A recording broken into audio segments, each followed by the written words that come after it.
నాతో నువ్వు మాట్లాడాలంటే అది నీకు దక్కే అదృష్టం. ప్రస్తుతానికి ఆ అదృష్టం నీకు దొరికింది.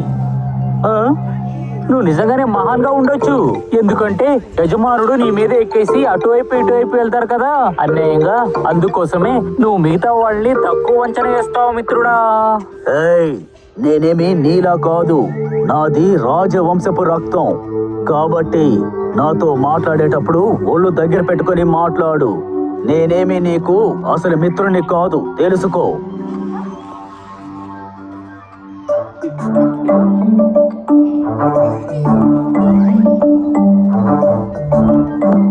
బుజ్జి, నువ్వు టైర్డ్గా ఏమీ లేదు కదూ? ఈరోజు మనం కాస్త బయటికి వెళ్ళాలి. నువ్వు త్వరగా నీ ఆహారాన్ని తినేసేయి. ఈలోపు నేను వెళ్ళి రెడీ అయ్యి వచ్చేస్తాను. చూసావుగా, అతను నన్ను ఎంతగా ప్రేమిస్తున్నాడో, ఎంత గౌరవం ఇస్తున్నాడు. అతను ఇక్కడికి వచ్చి నిన్ను కనీసం చూడలేదు కూడా. గుర్రం అన్నయ్య, నిజమే, మీరు నిజంగానే మహానుభావుడు. నేను కూడా మీకు విలువ ఇస్తాను. ఇదే నీకు కూడా చాలా మంచిది. వీడు పొగరుగా ఉన్నాడు కాబట్టి నువ్వెందుకు అతనికి మర్యాద ఇస్తున్నావు? అతను నీలాగే సాధారణ జంతువు కదా. అరే, దానికి కొమ్ములు లేవు, కానీ దానికి కొమ్ములు వచ్చే ఫీలింగ్ ఉంది. అది మనం మార్చి తీరాలి. అక్కడే చేస్తున్నావు, వచ్చి నువ్వు కూడా తిను. గుర్రవన్నయ్య, మీకు తెలుసా, ప్రజలు మీకు చాలా విలువనిస్తున్నారు. మీ రూపాన్ని, మీ అందాన్ని, మీ పద్ధతంతా రాజాలాగా. మీరు ఎంత అద్భుతంగా ఉన్నారు, ఎంత అందంగా ఉన్నారు. ఇదే ఆ గుర్రాన్ని చాలా గర్వంగా మార్చేసింది. గుర్రం ఆ కోడి మాటలు వినగానే దాని ప్రవర్తన మారిపోయింది.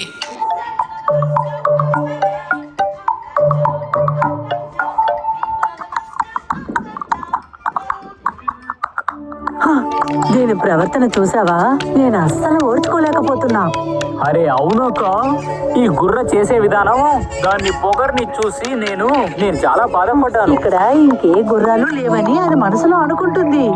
ఏనుగులకు కూడా ఇంత పొగరు ఉండదు. గ్రామంలో ఆ గుర్రం తన యజమానితో వెళ్తున్నప్పుడు అది చాలా ఆలోచించడం మొదలుపెట్టింది. ఇతనేంటి అంత గొప్పవాడా, నా వీపు మీద కూర్చుని వెళ్తున్నాడు అని అనుకుంది. గ్రామ ప్రజలు నాకు ఎంత మర్యాద ఇస్తున్నారు. ఆ కోడి చెప్పింది చాలా నిజం. గుర్రం తన తలని ఎత్తు పెట్టుకుని గర్వంతో నడుస్తూ వెళ్ళింది.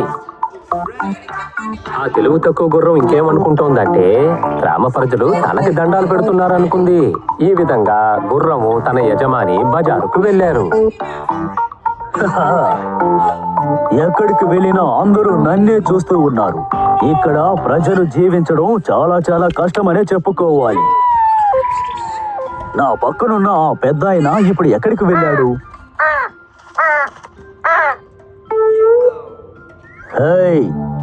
అంద వికారపు పక్షి, తలతలా మెరిసిపోతున్న నా దేహాన్ని చండాలం చేయకుండా ఇక్కడి నుంచి వెళ్ళిపో.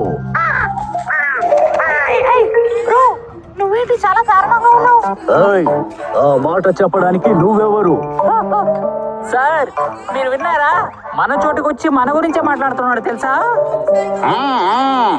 నువ్వు ఈ చోటుకి కొత్తవాడిలా కనిపిస్తున్నావే. మేము ఈ ప్రాంతపు వాసులం. సరే, అయితే ఒక విషయం చెప్పండి, మీరెవరు? నేను రాజ కుటుంబంలో పుట్టిన వాణ్ణి. నా వీపు మీద కూర్చోవాలంటే అందుకు నీకు అర్హత కావాలి. నువ్వు ఎక్కడ ఎగురుతున్నా సరే, మనం 4 కాళ్ళు జంతువులు కదా. నీకు అసలు ఎంత పొగరు లేకపోతే అలా అంటావు? నీకు తెలుసా, నేను ఊర్లో నడుచుకుంటూ వస్తుంటే ప్రజలందరూ నా వైపే చూస్తూ ఉంటారు. నేనేది చెప్పలేదు. అయినా ఒక విషయం చెప్తాను, ఈ పొగరు చాలా రోజులు ఉండదు. ఇక్కడి నుండి వెళ్ళిపో.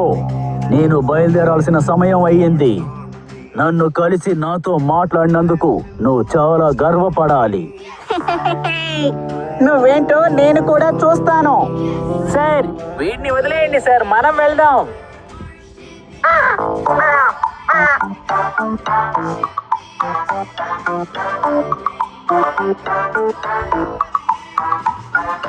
దారిలో చూస్తున్న అందరూ తల వంచి నమస్కరించారు. అతని గురించి కనుక్కోవడం కూడా మొదలు పెట్టారు. గుర్రం తలాడించి గట్టిగా శబ్దం చేసి వాళ్ళకి సమాధానము చెప్పింది. నేనంటే ఇష్టం ఉన్న వాళ్ళు ఇక్కడ ఎంత మంది ఉన్నారు. ఈ పెద్ద ఆయనతో చెప్పి ఆ పొగరబోతు కుక్కని నా ఇంట్లో బాడీ గార్డ్ గా ఉంచుకుంటాను. ఆ సమయం రాని త్వరగా వెళ్ళు. నాకే ఆంక్షలు పెడతావా పొగరబోతు? నా వీపు మీద కూర్చోబెట్టి తీసుకొస్తున్నాను కదా, ఇది నీకు సరిపోదా?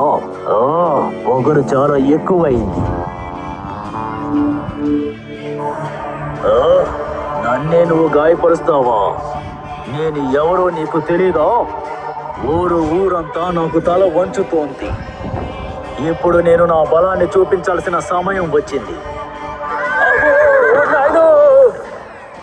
అయ్యో, దీనికి ఏమైందో తెలియలేదే. నన్నెందుకు ఇలా కష్టపెడుతున్నావు? నన్ను కాపాడండి. అమ్మా, నేను కాదు, వదిలేండి, వద్దు. నేను మీకు నచ్చిన గుర్రాన్ని. నాది రాజవంశపు రక్తం.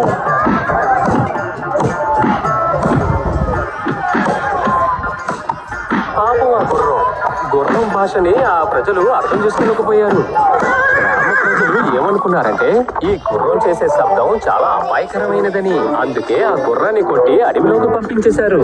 దీనంతటికీ కారణం తన గర్వమే అని ఆ గుర్రం అర్థం చేసుకొని మళ్ళీ ఆ గ్రామానికి తిరిగి రాకూడదని అనుకుంది.